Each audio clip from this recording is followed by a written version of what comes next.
अस्सलाम वालेकुम, खुशामदीद करता हूँ मैं सालार उर्दू पर। आज मैं बहुत ही एक अच्छा शायर पढ़ाने वाला हूँ और जिसका नाम है मिर्ज़ा गालिब। गालिब के नाम से कौन वाकिफ़ ना होगा, गालिब के नाम से कौन वाकिफ़ ना होगा।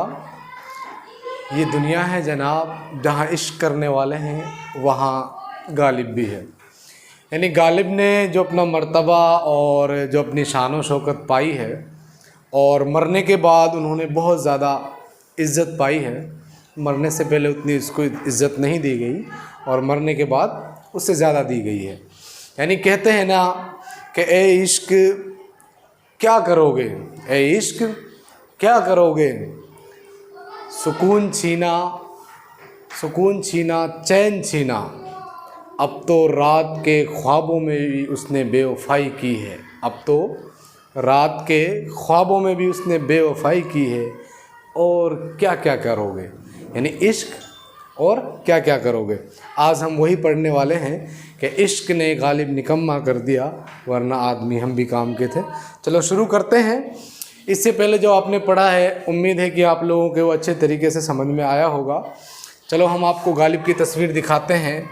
ये आपके जो नज़र आ रहा है, देखो गालिब है और इस पे देखो दोनों चीज़ें दे रखी हैं। 27 दिसंबर 1797 को जन्म हुआ और 15 फरवरी 1869 को इनकी वफ़ात हो जाती है। देखो ये इनकी जवानी की फ़ोटो है। अब तुम्हें जवानी की इसलिए दिखा दी, तुमको भी पता रहना चाहिए भाई कि गालिब जवानी में कैसे थे, बड़े स्मार्ट। अब ये देखो, ये जब लास्ट उम्र पे थे तो उस वक्त का ये फ़ोटो है। देखो नाम इसका मिर्ज़ा गालिब है, ये सभी जानते हैं।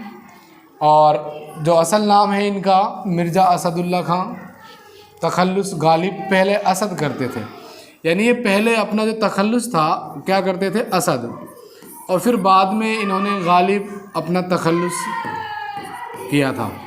इन बच्चों को भगा के ना आवाज़ आ रही है। इसके बाद में देखो पैदाइश इसकी 1797 में हुई है। पैदाइश कब हुई है, 1797 में, अकबराबाद आगरा में। और वफ़ात इनकी जो है 1869 को हुई है। कहाँ पे हुई है, 1869 में। अब देखो इसकी हम सवाई यहाँ जो थोड़ी सी आपके सामने मुख्तसर है वो पढ़ेंगे और आप लोगों को अच्छी लगेगी इंशाल्लाह, उम्मीद है।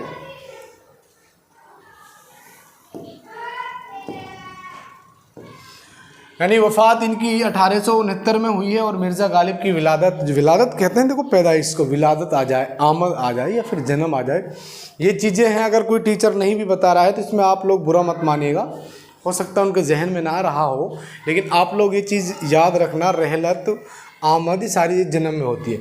इनकी विलादत अकबराबाद आगरा में हुई जब वो 1801 में गालिब की उम्र 4 साल थी। देखो गालिब थोड़ा मिसप्रिंट हो गया है, गाइन से आएगा। गालिब की उम्र 4 साल की थी जब उनके वालिद की गोली लगने से मौत हो गई थी। क्या लगने से मौत हो गई थी, गोली लगने से मौत हो गई थी। किसकी, गालिब के पिताजी की। यानी बचपन में ही वालिद के साये से दूर हो गया। उसके बाद गालिब की परवरिश उनके चचा नसरुल्ला बेग ने की। यानी उनके चचा किसने की थी, उनके चचा थे एक जिनका नाम क्या था, नसरुल्ला बेग। उन्होंने इनकी क्या की थी, परवरिश की थी। इसके बाद में मिर्ज़ा गालिब की शादी उमराव बेगम से होने के बाद वो दिल्ली में आ बसे। देखो दिल्ली में उनकी ससुराल थी, इसी वजह से वहाँ के लोग इसे प्यार से नौशा बुलाया करते थे, दुल्हा जी। और इसके बाद देखो दिल्ली में आ बसे थे और उनकी दिल्ली वालों ने नौशा कहकर बुलाते, जिनकी वजह से उनकी हरफियत नौशा पड़ गई। दिल्ली की अदबी माहौल में उनकी शेरी ज़ौक़ की तरबियत हुई और बहुत जल्द गालिब ने एक अलग ही पहचान बना ली और आला अदबी मुकाम हासिल कर लिया। गालिब नज़म व नसर दोनों पर यकसा कुदरत रखते थे। देखो नज़म यानी कहने का मतलब ये है गद और पद, यानी नसर और नज़म दोनों पर ये बराबर कुदरत रखते थे, यानी बराबर महारत रखते थे। क्या रखते थे, महारत। यानी कहने का मतलब ये है दोनों पर इनको हुनर था, दोनों में काबिलियत थी और दोनों बहुत बेहतरीन लिखे।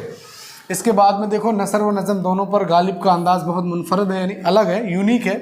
ख्याल की बुलंदी, मजमून आफरीनी और सूखी उनके कलाम की खुसूसियात हैं।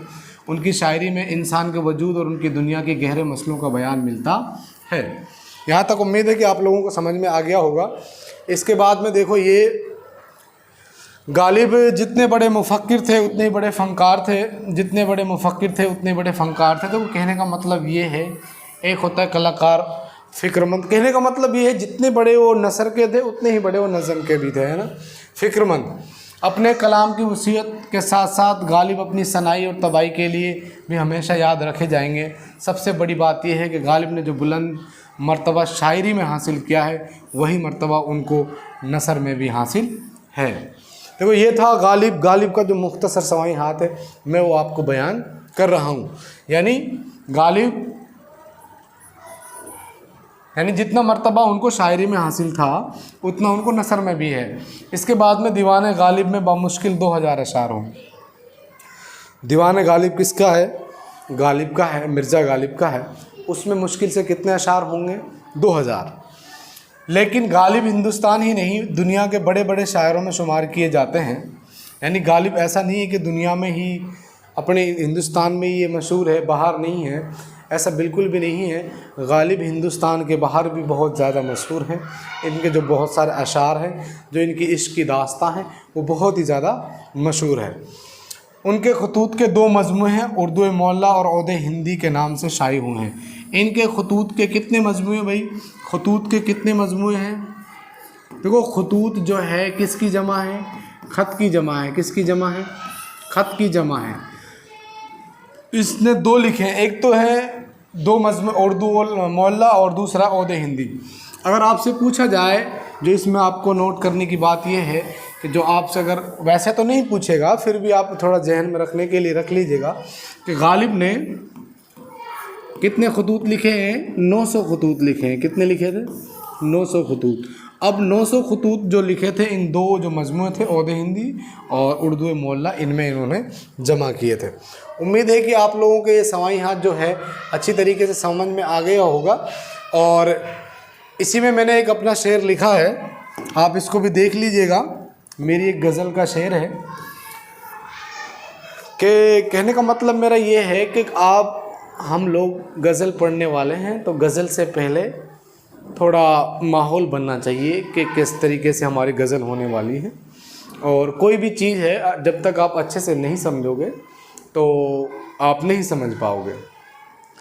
एक शेर है, मैं आप लास्ट में शेर कहकर ख़त्म कर रहा हूँ। गालिब जो थे उसके लिए था, उनके लिए तो नहीं था, लेकिन मैंने अपने लिए लिखा है कि न जाने लोगों ने कितना सताया होगा, न जाने लोगों ने कितना सताया होगा, न जाने कैसे जताया होगा, न जाने कैसे जताया होगा। जब बात आई होगी मोहब्बत की, जब बात आई होगी मोहब्बत की, न जाने कैसे बताया होगा, न जाने कैसे बताया होगा। ये मेरा शेर था, आप इसको एक बार और देख लीजिएगा। देखो, न जाने लोगों ने कितना सताया होगा, न जाने कैसे जताया होगा। जब बात आई होगी मोहब्बत की यकीन, न जाने कैसे बताया होगा। इसके साथ में उम्मीद है कि आप लोगों को ये समझ में आया होगा। और इसको एक बार और देख लीजिएगा। गालिब को, इसकी हम गज़ल पढ़ने वाले हैं कि जो इन्होंने गज़ल लिखी है। और गज़ल आप जानती हो किसे कहते हैं? गज़ल के लग़वी मायने तो ये है कि औरतों से बातचीत करना, उनसे कुछ कहना। और देखो, अरब में जो गज़ल है ना, वो इश्क़ के असार को कहते हैं। और गज़ल की तारीफ़ जब हम लिखेंगे तो गज़ल हम उसे कहते हैं जिसमें मोहब्बत में कि बोले गए अशार, यानी शायरी बोली जाती है। और तगज़ुल कहते हैं जब हम इश्क़ मोहब्बत में जो इजहार करते हैं, बातचीत करते हैं, गुफ्तगू करते हैं, उसे हम तगज़ुल कहते हैं। चलो, नेक्स्ट आपको फिर से नेक्स्ट वीडियो में आपको गज़ल को समझा दिया जाएगा। इंशाल्लाह उम्मीद है कि आपको समझ में आया होगा। नेक्स्ट वीडियो में फिर मिलते हैं। खुदा हाफिज़।